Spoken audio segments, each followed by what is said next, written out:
ding, ding. Do-do-do-do-do-do. Do-do-do-do-do-do. What was that? But that was good. Do-do-do-do-do-do-do-do-do. It's a cross between like Bonanza, Chariots of Fire. Yeah,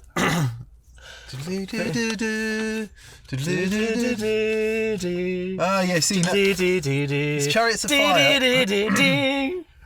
It's Chariots of Fire, and it's something else as well. Okay. Anyway, okay. If you can identify that, you don't win a prize. Hey guys, welcome to That Pedal Show VCQ. 11th of February 2019. Dan here. Mick here. Hello. Once again, we're in the dubious car park. Yes, and I must apologise because I do have the takeaway cup. And I got in trouble for that last time. I went on a plane recently, and the amount of plastic tat they give you on a plane is unbelievable. Yeah. 400 people, all with plastic tat that gets put straight in the bin. So, in the grand scheme of things, we've also been trying to manoeuvre the car so that there's not this horrible, this amazingly fantastic sun. We haven't seen sun in the UK for, oh my goodness me, almost since we got back from NAMM. Mm-hmm. But now it's shining on my face, so there'll be a nasty highlight. But, you know, I can live with it, Dan. Look. Well, you have to live with a nasty highlight. I have to live with this. Okay, so to start things off, we had a comment from Purple Haze 4291, and he says, honestly, I thought nothing could spoil my enjoyment of a TPS video, and then I find out as I'm watching you via Facebook that Mr. Jim Dunlop has passed. Could we please get a massive shout out to him when you do your Monday Q&A, please? Yeah, absolutely. Jim Dunlop Sr., who was the founder of Dunlop Electronics and all of that, brought so many things to the guitar playing community, capos, plectrums, wah-wah pedals, blah, blah, blah. And, you know, that corporation has grown into a truly global deal under his son Jimmy, also called Jim Dunlop. So, yeah, Jim Dunlop, thank you for everything you did. Yeah, massive thank you. And Godspeed and all of that. Yeah, yeah. Okay, so the show last week was, yes, we do like Transistor Amps Part 2, which had the Quilter, the blue guitar, and a Going Wet Dry Wet with a Hot Rod Deluxe.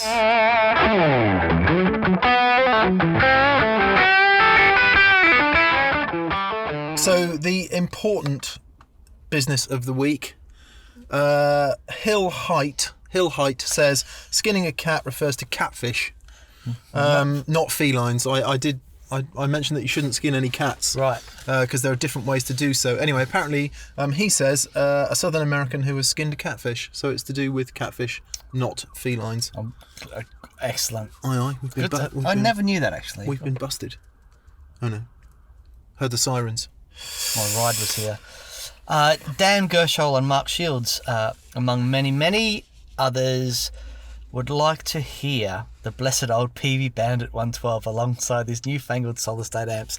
Man, I had a PV Bandit and it was brilliant. Are they still making them? I guess so. I didn't have a PV Bandit. I played in lots of bands with people who did, and pretty much never loved it. Right, okay. So maybe we will. A lot of people have begged us never to do transistor amps again. I think so. We will do transistor amps again, but probably not for a week or 20. When this gets here, yeah, just below the nipple, we'll do another transistor amp episode. Which isn't to say, by the way, that we won't include transistor amps in the show, but I think focusing on them exclusively sort of undoes the point of the whole thing. Yeah. But yeah, PV Bandit maybe in the future if we can find one. Sure. Matt Spicer says, Mick, did you pan the two amps wider than usual? I noticed it when you had the two amps on together. It sounded bigger and wider than usual. This episode sounds particularly good, and I think the wider stereo field helps. Sorry, I just can't deal with this sun in my face. Dan, if you could hold the audio recorder. Okay. Let's see. Is this going to work? Can I make the sun go away? And the other thing is, because I keep looking at the sun, I'm getting blinded by it. Let's be rebels and just... What about if we back up into that one and have the sun on our backs? So I guess that's... Let's try this.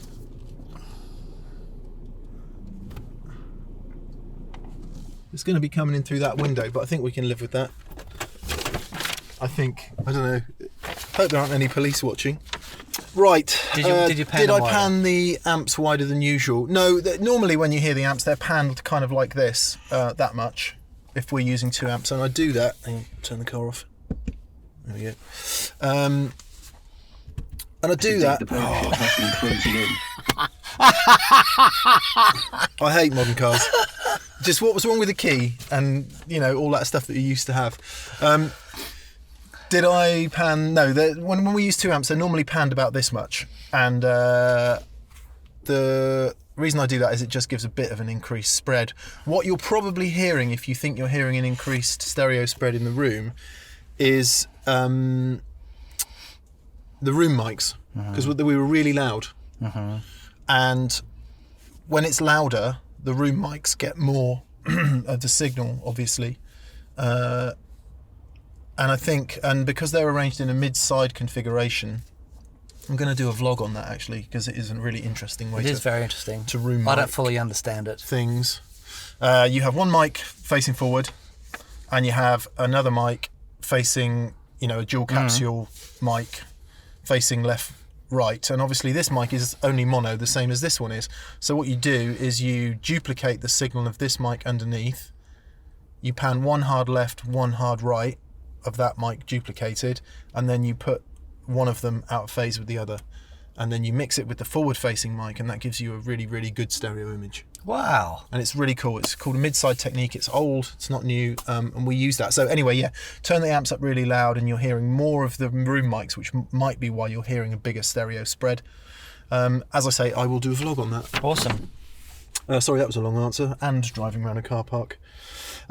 Bolly, I would like to know if you have treble bleeds in your guitars, because as he says, my Sunface BC109 doesn't like my treble bleed that much. There's a reason for that. Arguably, so I'm assuming that you're finding that the treble bleed sounds very harsh. There's a dynamic that happens between fuzz, the standard fuzz face design, and the impedance from your guitar, and the interaction with the resistance when you wind down the volume. If you wind down the volume, like you hear us do it all the time, we play with the fuzz, wind back the volume, and you get this beautiful crystalline, a clean sound. Now if you wind down that and you're hitting that with loads more treble, because you've got this treble bleed capacitor, again it's a capacitor in parallel with the volume pot, and it's always letting these top end frequencies through, and then you're going to be, as you wind down the volume pot, you are getting that that reaction with the fuzz, but you're also hitting it with treble on top of that, so that's why you might be struggling with a standard a high impedance input. It'll be fine, but you need to remember the fuzz pedal is a low impedance input, and it reacts completely differently. Do you use treble bleeding in any of your guitars? Never. No, nor me. No. I think the advantages that it brings, and for anyone who's not aware, when you turn the guitar down, the guitar stays brighter. Whereas normally, especially with single coil pickups, and humbuckers, when you turn the volume down on the guitar, you lose brightness, and a lot of people don't like that. Mm-hmm. Speaking personally, that's how I've learned to play over the years. So I use that loss of brightness as an advantage. Andy Timmons, he has treble bleed in all of his guitars. David Grissom, I think, probably does. And sounds spectacular. So loads of people do. Yep, loads of people do. It's a great thing to do if that's the way that your rig's set up. But I think just the way that we play, and we use lots of fuzz and stuff, and it's just like anything else. It's never 100% positive. There's always a payoff, isn't there? Yeah. There's always a payoff. Regal Beagle Studios, nice. Why did you pick the tube amp for the dry sound and the transistor amp for the wet sound? What about the other way around? Yes, a few people picked up on this and said, and we'll come on to it in a bit, but why did we do that? I think maybe from a preconception point of view, from my point, that the tube amp is just going to sound nicer and fuller and fatter and rounder and more dynamic and all of those things that we like with the overdrives, which is why I would do it. Plus, would tend to use the higher headroom amp as the wet amp. So for those two reasons. But perhaps, maybe we should have tried it the other way around. Any advance on that, Dan? No. No. I think that's great. No. Now, did we like the quilter? There was quite a lot of opinion on the quilter. Right. Quite a few people, including Chris Johnson, Hatron, or maybe Hatron, Logan Payne, Christopher Mayer, and Napoleon Tabillon, Bailey Arango and Eric Cooper all had various solutions to improving the quilter's sound from using, because we thought it sounded a bit flat compared to the others, from using outboard EQ to using the limiter more. We got roundly criticised for not using the limiter. But then why would you use the limiter if it would... Apparently it's essential to making it sound good. But I think the issue that we had... Or a boost or a buffer. We couldn't get enough top end out of it. But that's one of the quilter range, and you know, it arguably it wasn't the... You know, there might have been a better suited quilter amp for that. But I don't know. We'll do more. I hope what you're about to say is... Was there another point coming? Well, just that they do loads of different amplifiers. That I think there's loads of jazz guys that use that one. Too many people use quilter and love them. Yes. For us not to explore that a bit more. Yes. Sorry, what I thought you were going to say, which is what you'd said a week or so ago, which was we plug into the AC15 or the Hot Rod Deluxe. Yeah. And it sounds as we expect. It's not. You don't have to add a boost or a buffer or an EQ or do something else or mess with it in order to get it to that very basic point of being okay, which is not to say it wasn't okay, by the way. It was just to say it didn't have, because there were other people that loved it, the treble and high-end presence response. Anyway, to wit, there was a massive range of opinions. So Derby City Rock decided it was horribly harsh and spiky, right, which is not what I didn't think it was harsh or spiky. I thought it was the opposite of harsh and spiky. Anyway, through to Tom Chabowski, who says it has an amazing clean sound, and Jag, Jaag, who much preferred it over the Hot Rod Deluxe with the fuzz. There you go. Different strokes. Yeah, exactly. Except that Kentucky Windage 22 says he's a big fan of TPS, but he's never been able to get his Quilter 101 reverb to sound as bad as we made it sound. You know, I've realised I've got my bit of paper between me and the microphone down, which could be a problem. It's all right. I'm a professional. I can rise above it. Anyway, sorry, Kentucky Windage 22. You've never made your Quilter 101 reverb sound as bad as we made it sound. We'll try again. Yes. We'll try again. Internet selling. Scott W, Ian Wilson, and Glenn B2U, and plenty of others would have liked to hear the blue guitar and quilter together in a wet-dry setup. Why didn't we try that, and will we do it in the future? So, have both the transistor amps in a wet-dry setup? We didn't do it. No, I'm not really interested in doing that in the near future. When beard nipple, we'll do it then. Chris Benton says, I tried a simple version of Wet Dry over the weekend and enjoyed that sound quite a bit. I used a TC Electronic Mimic pedal that feeds the signal to the Wet Dry and thought it added some depth. Have you ever tried this, and what are your thoughts? We have a Mimic in the office, I noticed. Yeah, I bought one just recently because someone was asking about it. Okay, we'll give it a go. Tor from XTC Tor, who makes a brief cameo in our NAM vlog. I like what you've done there. He was part of a big part of the design of the Mimic, and I know that he used to use it for heavy tones. Yeah. To get that sort of feel of having two guitar players, sort of synchronized on a riff. And it's a really interesting pedal because there's a modulation that happens on one side that's kind of randomized but really smooth. Anyway, yes, we've got one. We're going to have a look at it. Yeah, I think it'd be an interesting thing. What the Mimic also does is it basically is a doubling pedal. So does it always add a delay to one of the outputs? Well, I think, or does it add a varying delay, which is where the modulation comes from? I think so. It it always delays it, but it moves that. Yeah. Without changing the pitch, it's moving that around. So you're always going to get some sort of double tracking type effect if you use something like a mimic, I think. Anyway, let's try that, as you say, Daniel. Very good. This subject is coming up quite a bit. Chris Blythe asks, have you ever tried running driven sound to a dry amp and only mods and delays to the wet amp with no drive? I quite like having the clean, glassy mods and delays over the driven sounds. I appreciate it's a matter of taste, but what are your thoughts? So, we've been asked this a lot. Yeah. I.e., just to simplify that, you've got your wet dry, and in your dry amp you've got overdrive, and in your wet amp you don't have overdrive. Yeah. Here's the thing. When you add overdrive, you are compressing the sound. So if you have saw the signal on a scope and you hit your overdrive pedal, you have depending on the pedal, you have this transient, the initial attack, and then but the edge is quite smooth, and then it sustains. But if you see your clean sound, you have this crazy transient and crazy then in nothing. the case of your blooming guitar. Exactly. Doing the audio this week. So really, bosh, massive, nothing. You were talking to my wife. So here's the issue with having just the clean side going to the delays.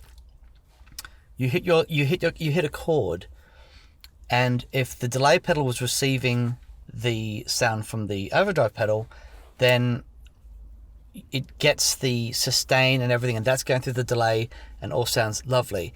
If just a clean signal's going through it, you hit your chord, you get this crazy spike from your clean side that is louder than the overdrive, and then as you sustain the overdrive sound, there's nothing else from the clean sound. So you just get this sort of really short delay sound that sort of echoes over the sustain thing. Now, that it could be cool, but it's not something. I've tried it, and the delays to me lose the depth of things because they don't have that sustain that's feeding into the delay signal.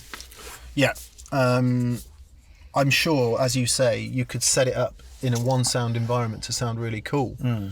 But then once you start stepping on overdrives and all of that, the differences in level and, as you say, compression and attack that you get from the two amps is just, it makes it sound like two completely separate things. Yeah. Which again could be really cool, but not. It's why having parallel clean sounds and overdrive sounds to me, I don't like, because you get this mismatch of, you hit a big chord and all you hear at the initial response is this big clean spike, and then this dirty sustain. Not a fan. It's an odd thing. It is an odd thing. And on a similar note, Joe on the wife's YouTube login is wondering about using his valve amp for the dry sound, for crunchy goodness and touch sensitivity, as he says, mic'd and sent to the PA as normal, then using a cab simulator for the wet effects and using that direct to the PA. So his question actually is, do the wet effects actually need the response and tone of an amplifier at all, be it solid state or valve or whatever? Yeah, you can do that, and there are people that have done something similar to that. So we've mentioned this many times, but I think both Larry Carlton and Robin Ford, honk honk, in their various guises over the years, maybe not currently, but in the past, have run wet effects through essentially a PA system, not using a traditional valve amp or amp. I think the problem for me is it puts you, Dan, I'm going to make a comment. Do it. What do you have to be to buy a Bentley 4x4? Is that what that was? Yeah. It's ugly. It probably costs about 250 grand. Now, I can't talk. I'm driving a blooming Mini, for God's sake. But what a stupid car. You heard my Rolls-Royce Ute story. Yeah, I have. It's the guy who had and don't get me wrong, a Rolls-Royce is a car, a Bentley is a car. Awesome. Saw some old dude yesterday out in his crappy 1970s roller and thought, you are the man. You are the man, because that's what a Rolls-Royce is. But that probably costs 250 grand. It probably does about 15 miles per gallon. And what? She's driving it to TK Maxx. Actually, M&S Food Hall, to be fair. Sorry, I'm late. I had to stop for petrol 5 times. Oh. Anyway, sorry to all Bentley 4x4 owners. Buy a Land Rover. Or preferably a car that is appropriate for UK roads.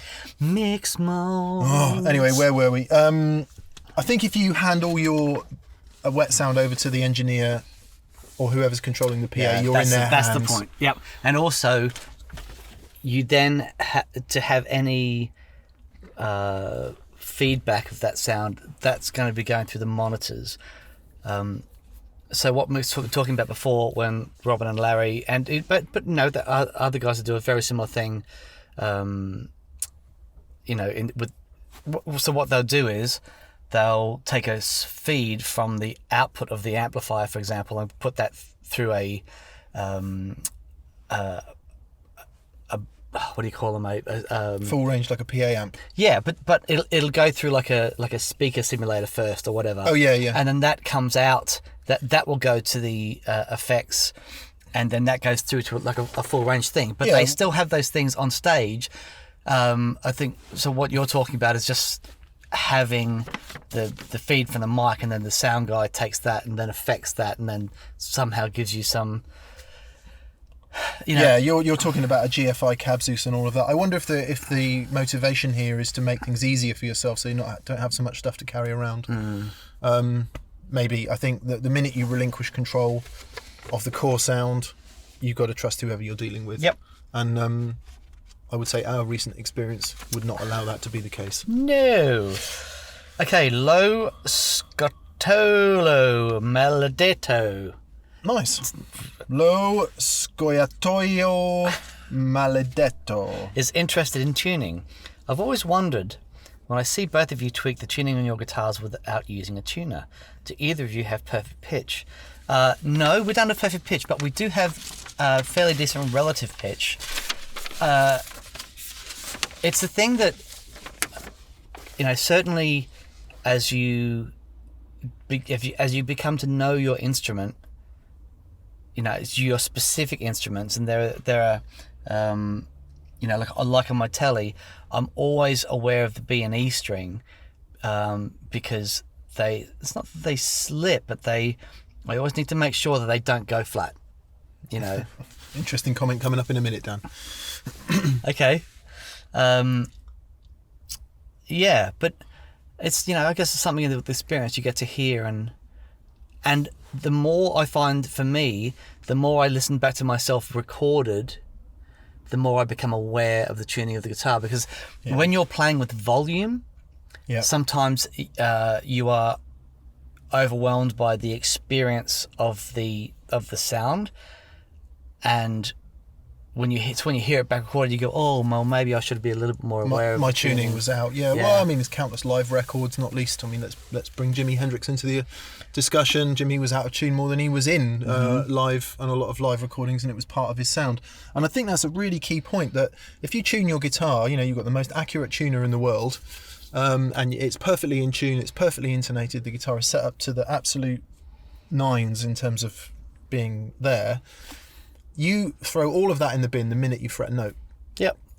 Because there are microtones in the way you fret that note, and how much pressure you're putting on the string. Lord help us if you ever play a chord, because then you're fretting multiple notes and you're putting pressure on the strings, and your intonation is a very personal thing, which is why guitar tuners don't work for some players, or why you would use something like a Peterson Sweeten tuning, because you've learned to deal with your own intonation. And that's really interesting. Also, I was in the studio with Biffy Clyro last year, and looking after Simon Neil. They were doing a soundtrack, and I'd set up the intonation on his guitars, and what we'd have to do, there were these massive sections to these songs, but we wanted everything to be like perfectly in tune. And so I would tune the guitar to the chord that he's playing, but then he'd play it and it'd be different. So then I would sort of have to mimic the pressure and everything, and I'd, after a couple of goes, I sort of found a way to do it.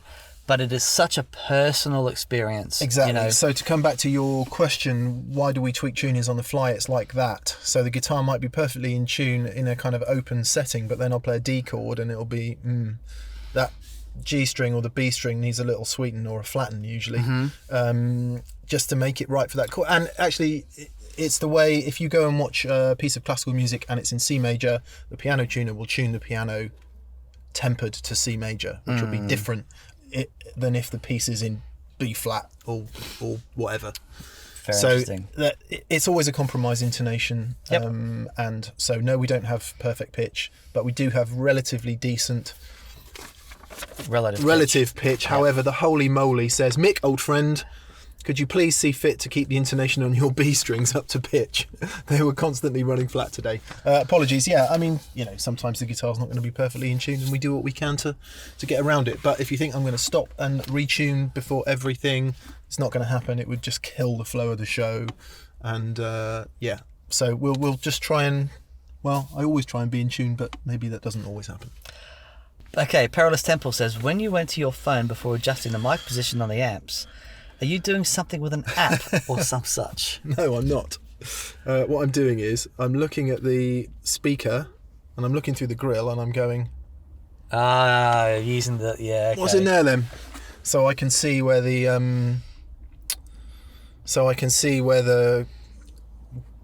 cone dust is. cap Yeah. meets the cone, which on a good day with a following wind is usually a mic position where I can EQ from.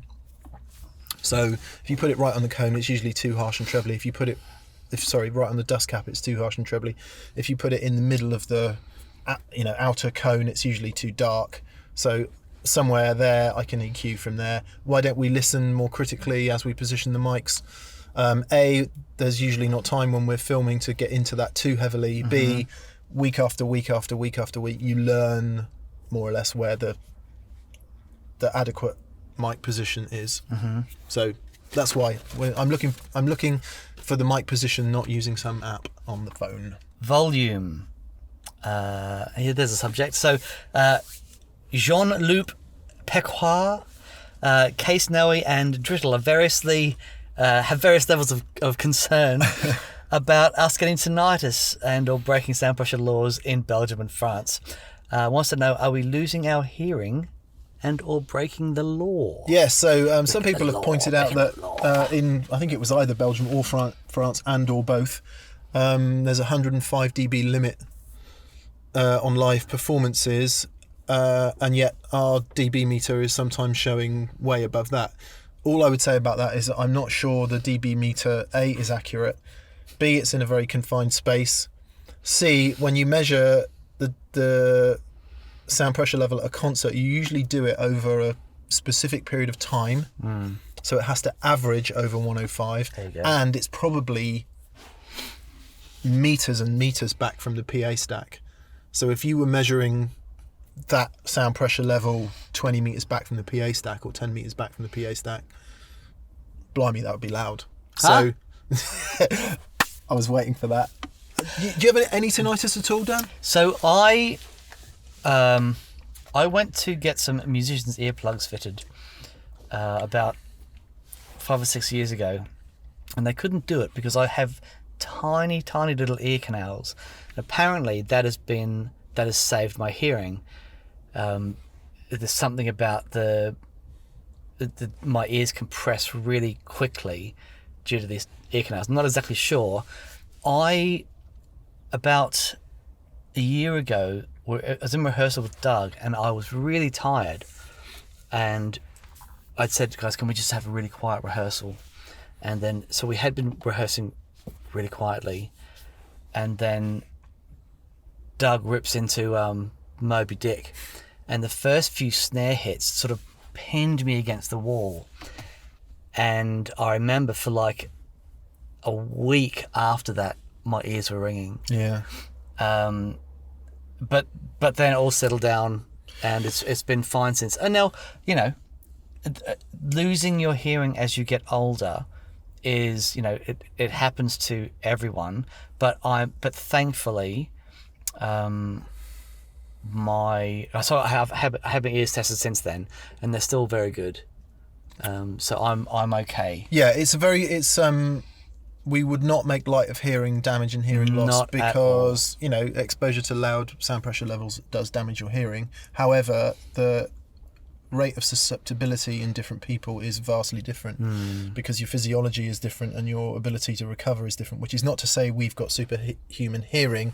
It is to say that I started playing in loud bands 30 years ago, and have done so ever since. Not to 100 watt high watt Pete Townsend levels. No. Never that. No. And usually with an amp on the floor, blasting the back of my legs. And I also don't think it's that sound that is going to damage the hearing. I think it is the crack from the snare drum. I think it is the bass. It's the whole. It's not just the loud guitar. It's the whole band. It's all of that. So, and I would agree with you. I mean, I can still hear things now that I'm really pleased that I can hear, like in the audio, good high end perception. So yeah, do I get bits? Sometimes I'll hear a beep sometimes, and then within 8 seconds I'll turn up at the door, and this is me going. My brain has got rid of it. Right. So I don't know how that works, whether it's the start of hearing loss. And for everyone concerned, thank you for your concern. What I definitely do now is, if I even think it's painful, I turn down. Yeah. Because I'm bored of that. And I actually left my last band before the TPS band because it was just cacophonous. Right. Now I'm really happy to play a 118 dB guitar solo for 35 seconds. Sure. But I don't want it 118 dB all night for the whole of the song and the whole of the night. Yep. So there is a dynamic element in all of that as well. Anyway. Fossilmatic goes the other way and says, is there really any substitute for volume? No. One of the things that I think we're both discovering is that, I mean, actually you're on a different journey, but I physically can't play quietly anymore. Right. Can't do it. I was forced to do it for a long time, and I got used to it. But there is no substitute for having great tone and great feel and great phrasing and everything, and then you combine that with volume. It's magic. Yeah, actually, I will qualify that by saying that, of course, I can play quietly because I do all the time. It's not about volume; it's about dynamics, though. But I can't. Yeah, but I can't flow in the way that where I feel like I'm connected to the guitar and the instrument, and I'm doing something relatively artistically worthy to get a bit wanky about it. I can't do that at low volume. I physically can't do it. So no, there is no substitute for volume, in my opinion, which may be the death of rock and roll, Dan, because you're not allowed to be loud anymore. Well, that's on that. That's a very sad note. Right, moving on. Johnny wants to know how to get a good dotted eighth on the timeline. I have no idea. I'm sure there's a dotted eighth tap tempo subdivision in there. There must be. There has to be. It's like the most popular delay pedal in the world. There has to be. I'll have a look at that. Yeah. I'll have a look at that. Craig Collas, what was the speaker that you said was like an EV? It's a WGS12L. Warehouse Guitar Speakers 12L, and it's similar to an EV12LMSP, the classic EV, which has various combinations of those letters. Daniel Huber wants to know, he says, where is Dan's SG Junior? So it's a Les Paul Junior. It's a Les Paul Junior SG shape, 1961. It is at our old studio. I haven't used it in a while. It was a guitar I used a lot with Tin Spirits. When the band went south, I've sort of been giving it some room, but I will get it back on the show because it is a wonderful, spectacular guitar. But the other thing, the junior, we have the Collings doing a lot of the junior duties on the show, and that thing is just killer. tremendous. But the 61 sounds, can't believe I'm saying this, it does sound better. It sounds older, rounder, throatier. It sounds all those things. That's very interesting. Probably doesn't sound as in tune, Okay, yeah, right. which is an issue with the 61. Yeah, Isn't well, it? it's You got have- you have that to fight. single bridge fight on with the it. wrong angle. Yeah, but Yeah, there it is a fight. magic guitar. It is a magic guitar. Um, So I'll bring it back. Graham Elliott and Let's Be Frank. Very good. Dan's laughing because of the way it's spelled. Letzbea and Frank as in Franck, French spelling with a QUE on the end, which isn't French, sorry. Said we should have put all the amps through the same speaker cabs for a proper eggs is eggs comparison in the transistor. Now, this is one of those little tickly points for me where it's he wasn't very happy. He's like, what are they doing? Why are they sitting in a steamed up car with a camera? This must be impropriety of some form. There is a desire among us as musicians and among people who are interested in gear to want to labify everything to the point where it is a scientific experiment, so we can cut it up into little chunks and let our brain understand, so that we have understanding. If you look at it on a scope, you'll understand it. Yeah. If you draw the diagram of the components, you will understand how it sounds. Yep. Cobblers. Yep. It's total cobblers.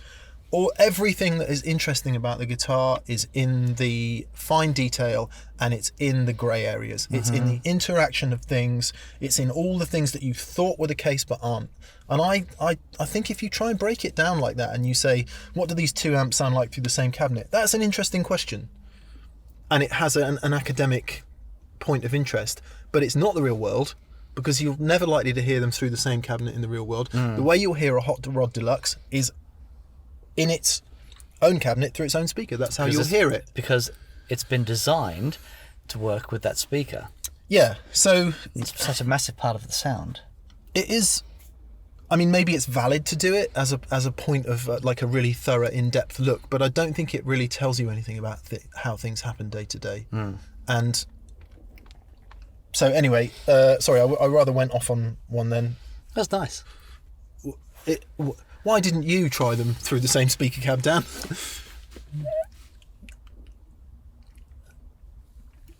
Was it impractical? I think we'd chosen good speakers in relation to those amps.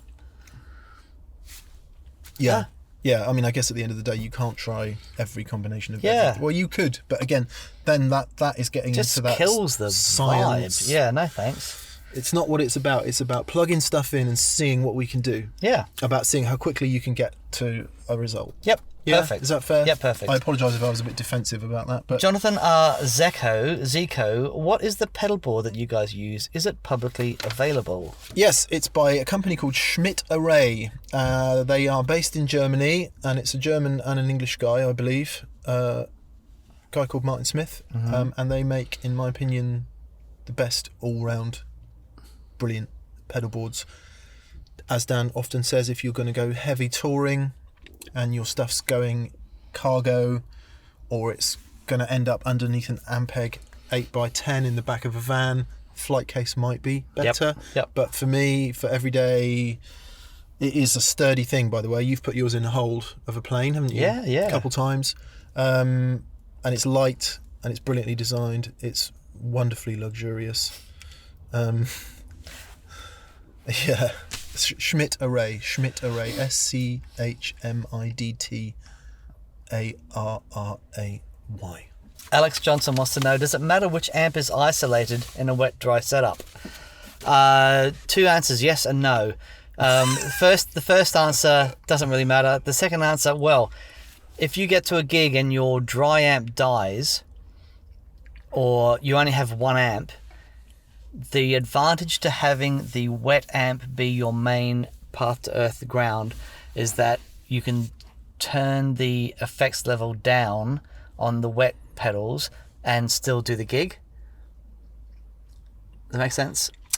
Yeah.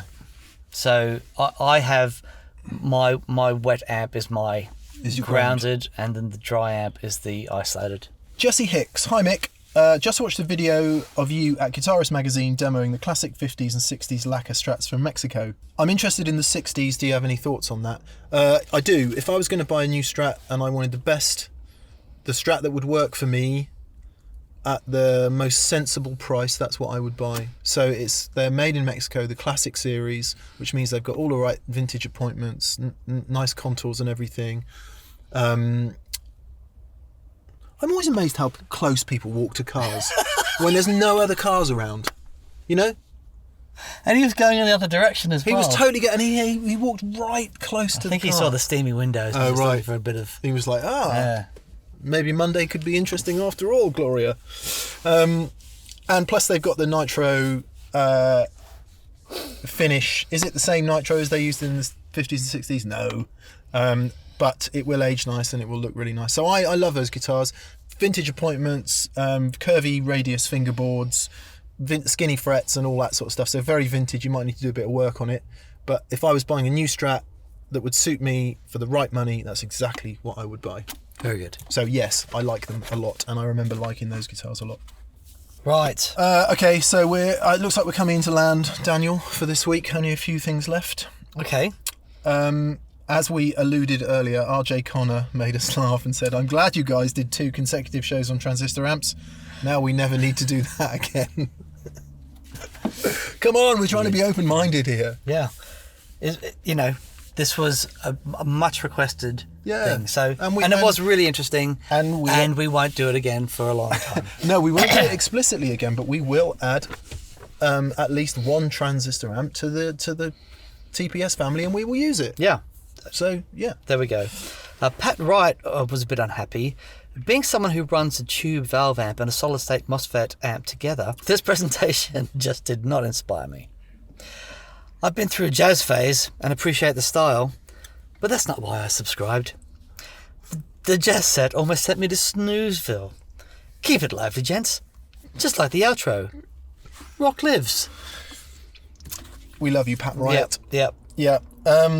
Okay, and then finally, Davito Farito says, "Gotta love the weekly wealth of information from these knowledgeable fellows, but Jesus tap dancing Christ, do they need an editor?"